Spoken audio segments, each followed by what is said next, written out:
Čaute ľudia, zdravím vás Pašťák pri ďalšom vlogu. Dobre. Čaute ľudia, zdravím vás Pašťák pri ďalšom vlogu. Dneska sa stretávame po 28 krát skoro. Už nám chýba do toho iba pár zliadnutí. Pár videí, dobre. To je no. Poviem vám históriu z našej dediny Jelencu. Akože nie, že by som bol Jelencu, ale som Jelencu. Vidíš bičík? Dobre.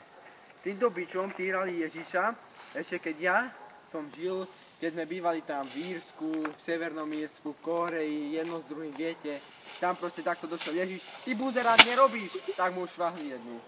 Normálne mu švahli, ale potom nie, ja to vážne to budem nosiť a takto nosil gíble vody. Tuto mal 10 litrov, tu mal 10 litrov a normálne si to nosil jak král. My teraz tam nosíme niečo inšie a kýble nosíme jak frajeri, chlapci z dediny, normálne jedna ruka a druhá ruka ideš. A musíš to mať vyrovnané, pretože keď máš v jednej ruke viacej, tak ideš tak jak nejaký postihnutý čávo a ja nie som postihnutý čávo. A tento bič má veľkú históriu a ja si ho veľmi vážim. Vážim si ho už len z jedného dôvodu, pretože tuto ho ešte na Ježišovi dobre doničili. Pozrite sa aj tie listy. Listy značia tomu, že je to z pradávnych vekov od tých 17., 18., 16. storočia. Približne dajme tomu. To je úplne jedno. Tieto granáty sa využívali na to, keď Ježiš nechcel robiť, tu sú ostne. Tu. Dobre ostne. Dobre ostne. Tieto ostne sa využívali na to, že Ježiš nechcel robiť, takto očelo mu to pleskli. No že nerobíš. Tam máš jednu ranu. Teraz rob, ty buzerant. Tak mu to robili. A tieto šípky, to je niečo také, ako teraz je normálne tie hašiš, jedno s druhým, tak to fetovali. Normálne si to ugúlali, zapálili jedno zapálili a normálne, že a hneď im bolo dobre, normálne im bolo dobre, aj to je v piči totálne. My túto Marišku, počkaj, možno aj to bude potom. My si tú Marišku gúlame si tú Marišku, jak najväčší králi a oni si takto zapálili šípku a že ťahali jednu od druhej. Menší strih kvôli reklamnému breaku, proste YouTube je svinia, musíme tam dávať tieto strihy. To je jedno. Tak jak som hovoril, ťahali tie šípky, normálne ťahali, ako my ťaháme tú marihuanu. A tejto téme sa už nebudem vyjadrovať, pretože je to že vraj rúhanie.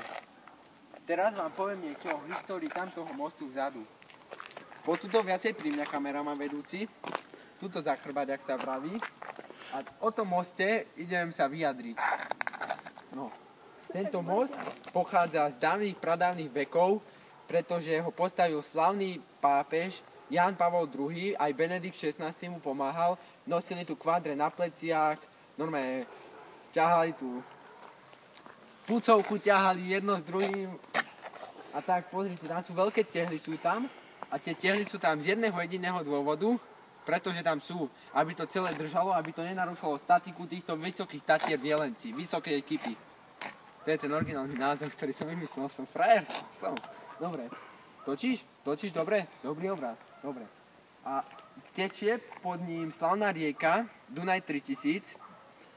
Vybil sa mi mobil, jak to robí Gogo, plnú kameru som mal jebať. Vymazal som nejaké tie redtubečka, ak sa vraví.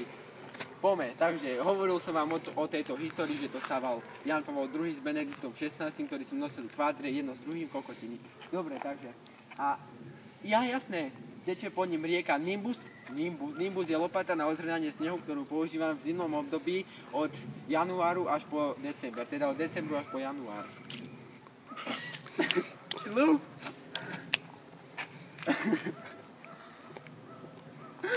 Šľup, dobre. Takže tečie pod ním Dunaj 3000.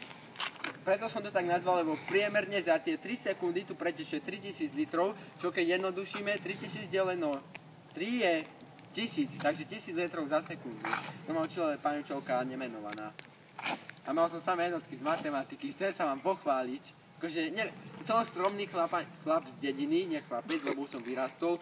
Už mám na 1,75 m, čiže som chlap a som veľmi pekný. To je jedno, to všetci vedia.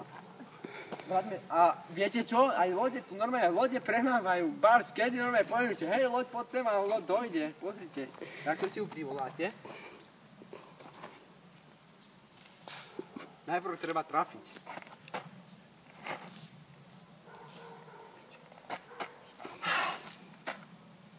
Tak si ju neprivoláme. odmieta prísť. Cingajú tu nástené hodiny, ktoré som sem navesil ešte v 95. pohone.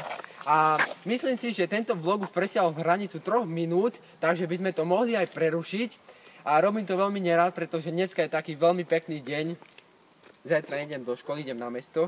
A to je jedno. Dobre, takže čaute ľudia a vidíme sa příště.